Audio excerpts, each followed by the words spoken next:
Our daughter Hannah was a bright, bubbly girl who was very much in love when she married her then husband. But once they started having the children, he became more controlling. He would control when they saw us. He would go through her handbag, through her phone. He would ring her if she was supposed to be on her way home to see where she was. She should be at a certain point at a certain time. He then tried to put a wedge between Hannah and us. Which didn't work. We're extremely close with Hannah, and she would sneak out and ring from the car and ring when he wasn't around. He would also ask the children, who'd Mummy talk to today? And then on Boxing Day, he kidnapped the middle child, Laianah, and took her interstate for 3 days. That devastated the whole family. We didn't know if she was safe, if we would ever get her back. It was so devastating. And things just went worse after that, until that fateful day where he ambushed her. Our whole world collapsed that day. It was just terrible.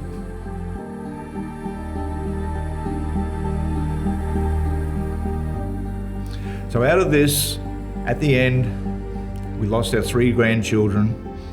Hannah was in ICU, and we had to make one of the worst decisions of our life, to turn off her life support system. And all that they could give us, they couldn't give us a handprint, they gave us footprints. After having to turn the life support off, we were numb. It was all so surreal. You kept thinking they would come home. Especially not having seen the children. I just thought they'd come home.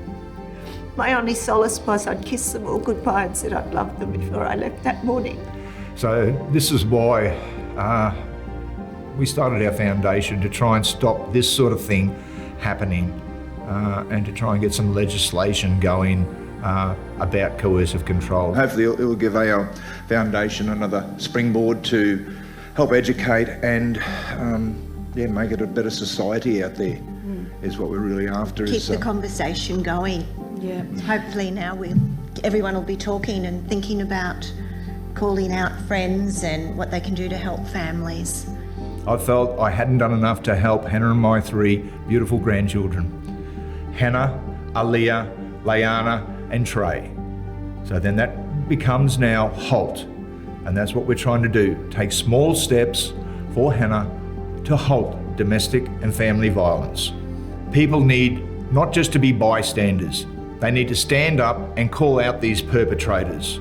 Listen to your friends, check with your friends, see if they're okay, and just plant a seed in their head if you feel they're not okay, that it is okay to leave, that you're there to support them.